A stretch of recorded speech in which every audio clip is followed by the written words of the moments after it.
बिहार की सियासत में एक बार फिर चाचा की चर्चा हो रही है और चाचा की चर्चा ये हो रही है कि चाचा का मन डोल रहा है या चाचा के पार्टी में कुछ खेल चल रहा है, क्योंकि नीतीश के गुलाम आज लालू से मिले हैं। इसके मायने क्या हैं और आखिर चर्चा तेज क्यों है, आज इस पर चर्चा करेंगे। जी नमस्कार, मैं हूं विपुल कुमार और आप देख रहे हैं सूर्य विहार डिजिटल न्यूज।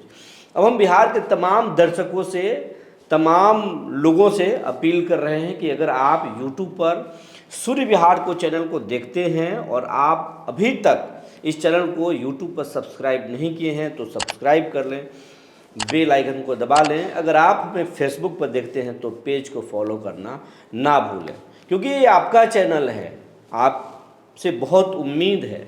आपको ऐसा करने में कोई मेहनत नहीं लगेगा, ना ही शुल्क देना पड़ेगा, लेकिन आपके एक छोटे से सहयोग से इस चैनल को बड़ा होने में मदद मिलेगा। अब खबर आपको विस्तार से बताने जा रहे हैं। जिस तरीके से एनडीए एकजुट है और लगातार बैठकें हो रही हैं, पहले नीतीश कुमार बिहार में दौरा करते हैं, उसके बाद में एनडीए के तमाम घटक दल के नेता कार्यकर्ता जिलों में दौरा करते हैं, जिलों में सम्मेलन करते हैं और आज तक एकजुट है। एक दिन पहले तक गृह मंत्री अमित शाह के साथ मुख्यमंत्री नीतीश कुमार, चिराग पासवान, उपेंद्र कुशवाहा, जीतन राम मांझी सब बैठते हैं और बातें करते हैं और सब कुछ तय होता है कि वन टीम वन ड्रीम होना चाहिए, यानी हम में कोई मतभेद नहीं होना चाहिए। मैं और तुम नहीं, यहाँ हम बनकर चुनाव लड़ेंगे और मोदी की बात और नीतीश की विकास दोनों को जन जन तक पहुँचाएंगे। लेकिन एक दिन बाद क्या हुआ? एक दिन बाद नीतीश कुमार के जो करीबी हैं एमएलसी गुलाम गौस, वो अचानक लालू यादव से मिलने उनके आवास पर पहुंचते हैं और उनकी मुलाकात होती है, लंबी मुलाकात होती है, दोनों में गुफ्तगू होता है और ये खबर कुछ लोग देख लिए, उसके बाद चर्चाएं तेज हो गई। आखिर बात क्या है? ईद पर ये साधारण सी मुलाकात है, औपचारिक मुलाकात है, या फिर इसके पीछे कारण है? तो अलग अलग राजनीतिक पंडित अलग अलग मायने निकाल रहे हैं।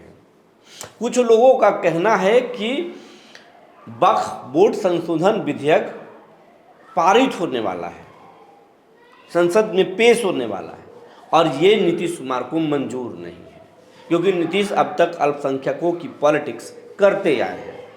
अल्पसंख्यकों की पॉलिटिक्स की वजह से ही मोदी से वो दूर हो गए थे। एक बार तो इस्तीफा तक देना पड़ गया था, गठबंधन उन्होंने तोड़ दिया था और अब सबसे बड़ी अग्नि परीक्षा है कि नीतीश या खामोश रह जाते हैं अल्पसंख्यकों के सबसे बड़े मुद्दे पर, या फिर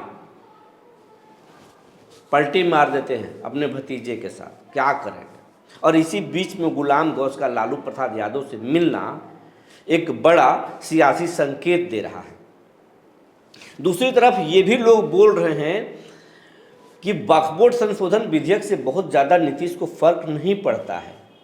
फर्क इतना पड़ता है कि अमित शाह लगातार बैठक करते हैं, एनडीए की बैठक, लेकिन नीतीश शब्द और नीतीश ही अगला सीएम बनेंगे ऐसा शाह ने क्लियर नहीं किया। शाह ने यह साफ नहीं किया कि नीतीश ही बिहार के अगला सीएम होंगे। उनके नेतृत्व में लड़ने की बात तो ज़रूर अलग अलग नेता करते रहे, लेकिन नीतीश ही अगला सीएम होंगे ये नहीं बोले। और ये बात नीतीश को साफ साफ पता चलता है। अगर मंचों पर नीतीश कुमार के व्यवहार देखकर, उनकी कुछ हरकतें देखकर, तस्वीरों को देखकर अगर आप ये सोच रहे हैं कि नीतीश कुमार अपना दिमागी संतुलन खो बैठे हैं, तो यह आप भ्रम पाल रहे हैं। नीतीश तो ऐसे जरूर कर रहे हैं, लेकिन नीतीश का दिमाग इतना ज़रूर करता है काम कि उनकी कुर्सी सेफ है या कुर्सी खतरे में है। अगर उनको लग रहा है कि शाह कुछ बोल नहीं रहे हैं और ऊपर से वक्फ बोर्ड संशोधन विधेयक आ रहा है, तो हमारा पॉलिटिक्स बचेगा कैसे? तो चाचा पलट सकते हैं और चाचा ने इसीलिए अपना संदेशा लालू के दरबार में भेज दिया है। इसीलिए नीतीश के गुलाम लालू से मिल गए और ये चर्चाएं हैं। लेकिन दूसरी तरफ ये बोल रहे हैं कि नीतीश को मालूम है एनडीए में सब कुछ ठीक है, उनके नेतृत्व में ही चुनाव लड़ा जाएगा, और बहुत उनको नुकसान नहीं होगा। पार्टी अंत में वो अगर सीटें जीत कर आ जाएंगे तो उन्हें सीएम बनाया जाएगा। अगर सीएम की कुर्सी से उतारा जाएगा तो उनके अपने बेटे को कम से कम डिप्टी सीएम की कुर्सी तो दे ही देंगे। दिक्कत वहाँ नहीं है। वक्फ बोर्ड संशोधन विधेयक जो आया है उससे नीतीश के पार्टी में रहने वाले अल्पसंख्यक विधायक हो या एमएलसी हो, सब परेशान हैं और वो चाहते हैं कि पलटी मार दिया जाए। नीतीश अगर खामोश रहते हैं तो उनकी पार्टी को तोड़ दिया जाए। तो ये भी एक अलग तरह की चर्चा है, लेकिन इसकी संभावना बहुत कम है। चर्चा दो तरफ की है। गुलाम गौस के मुलाकात को औपचारिक मुलाकात नहीं माना जा रहा है।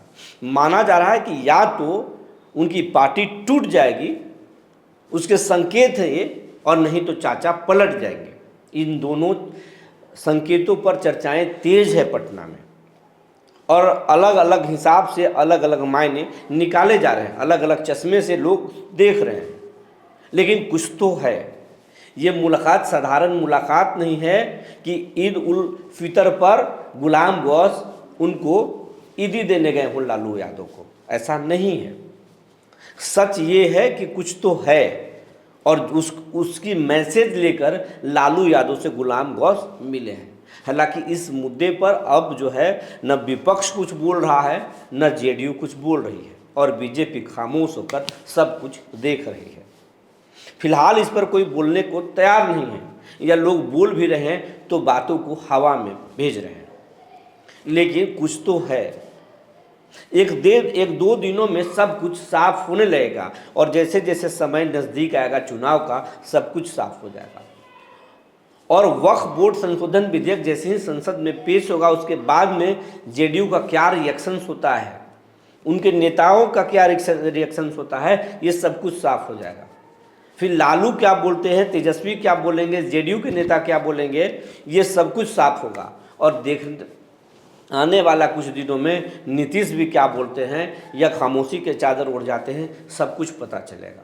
तो कुछ दिनों का इंतज़ार करना पड़ेगा। लेकिन कुछ बात तो है, या तो चाचा पलटेंगे या फिर चाचा के पार्टी में खलबली भूचाल मचने वाला है। कुछ तो है। और जो भी हो, बीजेपी की पूरी नज़र, पैनी नज़र नीतीश और लालू पर है कि नीतीश क्या करने वाले हैं, लालू क्या करने वाले हैं। और अब नीतीश के लिए पलटना भी इतना आसान नहीं है, क्योंकि अब अमित शाह की पूरी नज़र और बीजेपी की पूरी नज़र नीतीश की पार्टी पर है। और कहा जा रहा है कि इसीलिए ऑपरेशन ईडी भी बिहार में चल रहा है और नीतीश के करीबी आईएएस अधिकारियों पर अब पूरी तरह से दबिश दे चुकी है ईडी। और जांच की आंच कई महत्वपूर्ण लोगों तक भी पहुंचेगा।